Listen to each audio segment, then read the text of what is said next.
ก็มาทบยากันทางเนื้อแอปตอบลิสต์นี่กันเนาะครับแอปตอบลิสต์นี่ไปเสียวขาดดุดมายาวในว่าห้องเมย์ไล่สั่งของอะไรให้ถือสั่งซื้อของนี่กันเนาะครับเอามาดีเพนจำนวนกันเนาะเอาน้องสุดที่ได้มีตีอยู่กันเนาะครับอย่าพอดีขาดได้ละนี่มาไล่ใส่ที่อยู่ป้าในกำเดียวกันเนาะครับนะเดี๋ยวส่งพยายามกดได้จำนวนกันเนาะพอเขามาใน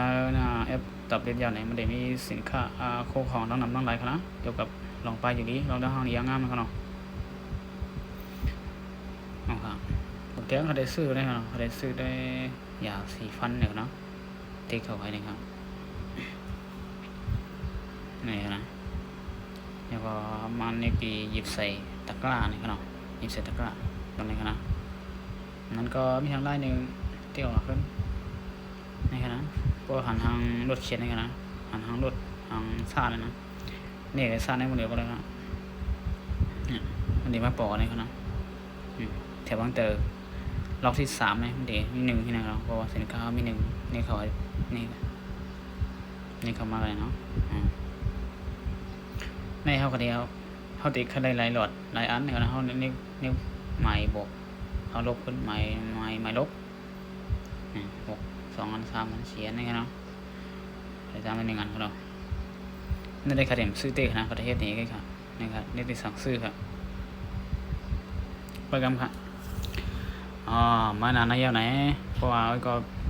เสียเขาปีน้องเขาไปมีดีอยู่ไหนมันได้ให้ใส่ดีอยู่กันในขนมค่ะไล่ใส่ที่อยู่ที่ละพวกนายเสริมค่าได้เลิกได้กันนะมันได้ให้เลิกที่อยู่มีหลายๆที่3 ที่ที่นำสุดใครนี่เขานะก็ว่าเขาไม่ดีอยู่เขาเนาะเขาได้เฮ็ดนี้ค่ะที่เขาไหนครับนะนี่ครับอันนั้นสุดช่องว่าไปมีที่อยู่ไหนมันดีว่าเพิ่มที่อยู่จัดส่งนะครับแถวนี้ครับได้เลยครับเนาะนี่ครับนี่ครับในล็อกที่1จะเป็นที่อยู่เลขที่นะบ้านเลขที่เนาะนี่เป็นหมู่เนาะหมู่ที่หมู่1หมู่2นะครับเนาะนั่นเป็นซอยนะครับซอย1ซอย3ซอย4นะครับใส่แล้วก็เนาะนี่เป็นถนนสว่าอันอะไรที่เขามีเขาก็ใส่เครื่องไม้หลอกสันเนาะเครื่องไม้หลอกจันคนกันเลยค่ะนี่เป็นหมู่บ้านโครงการนะครับเนาะใส่ก็เลยครับนะจังหวัดนี่เราจังหวัดจังหวัดเราเนี่ยจะใส่ค่ะอำเภอนี่ครับนะในตำบลนะครับเนาะตำบลนี่มีกันเนาะในรหัสไปรษณีย์จังหวัดเดียวอยู่กันเนาะนอกนั้นใส่ก็เลย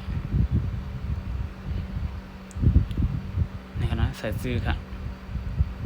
บุคคลธรรมดาไม่ได้เรียกว่าเป็นนอนนี่ก็เลยครับชื่อนะชื่อนามสกุลเนาะแต่ชื่อบรรดาเดกับสื่อพม่าค่ะเนาะนี่เป็นหมายพ้องเขาค่ะเบอร์โทรศัพท์เลขประจำตัวผู้เสียภาษี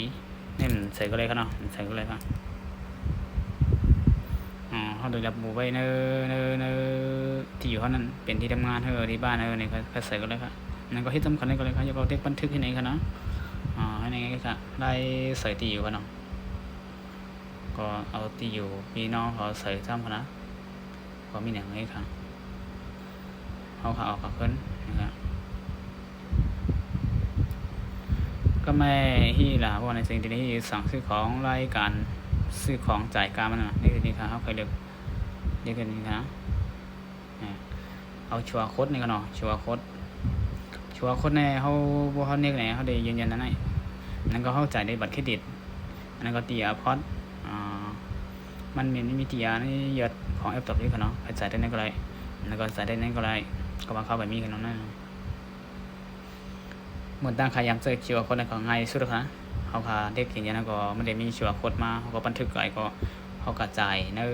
เขาก็สแกนในแอปเงินเขาเนาะแอปธนาคารเขาเนาะมาได้เป็นกสิกรเป็นอะไรก็ยังเขาเนาะเขาก็สแกนให้ก็ใส่กันยังไงค่ะก็การคันมันก็ได้มีไปการจำกำเดียวค่ะนะก็สั่งซื้อกันยังไงค่ะค่ะสมัมบอกจะในก้อนตัวหลายๆกัมค่ะเนาะมีหนังอะไรค่ะเนาะเป็นไล่ใส่ดีอยู่แล้วไล่สั่งซื้อของค่ะนะค่ะ